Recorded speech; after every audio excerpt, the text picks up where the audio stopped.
দড়ি বিস্কুট বানিয়ে দেখাবো আপনাদের দিকে। তো আমরা দেখুন দড়ি বিস্কুট বানাতে হলে কি কি লাগে। কেন ময়দা নিয়ে নিয়েছি, একটু রং নিয়েছি, কি রংটা দিলে কি ভালো লাগবে বিস্কুটে খেতে। প্যাকেটটা কেটে নিয়েছি, দেখতে ভালো লাগবে। এখানে নুন নিয়ে নিয়েছি, আর এখানে কি খাবার সোডা দিয়েছি, একটু অল্প সামান্য নিয়েছি। এখানে নুন নিয়ে নিয়েছি, আর এখানে খাবার সোডা নিয়েছি। তো এখানে জল আছে, সব মিক্স। খাবার সোডাটা দিলে কি খেতে ভালো লাগবে, খাস্তা হবে। তো খাবার সোডা সামান্য দিয়ে দিতে হবে, সামান্য তেল দিয়ে দিতে হবে।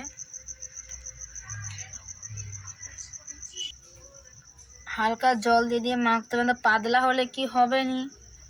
তো কম কম জল দিয়ে ভালো করে মিক্স করতে হবে। মাখানা কত সুন্দর হয়ে গেছে। তো বেশি নরমও নয় আর কি বেশি শক্তও নয়, মিডিয়াম করে নিয়েছি। আর কালারটা দিয়েছি বলে কত সুন্দর কালারটা এসছে না। এবার একে 10 মিনিট চাপা দিয়ে রেখে দিতে হবে। তেলটা দিয়ে নেচিটাকে কেটে নেব। কড়াটা গরম হয়ে গেছে, এবার কড়াতে তেলটা দিয়ে দেবো।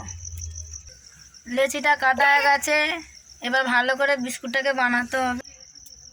পাকানো হয়ে গেছে দড়ি বিস্কুট। তো এবার কি কড়াতে দিয়ে দেবো। তেল গরম হয়ে গেছিল, তো তেলে 3টে দিয়ে দেবো।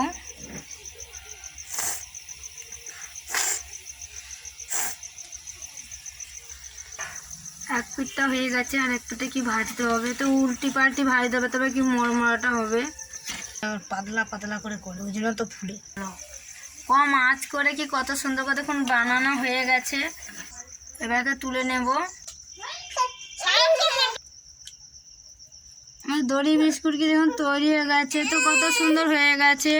তো আমরা খেয়ে দিচ্ছি, খুব সুন্দর লাগছে। আপনারাও বাড়িতে বানাবেন, তো আপনাদেরও খুব সুন্দর লাগবে খেতে।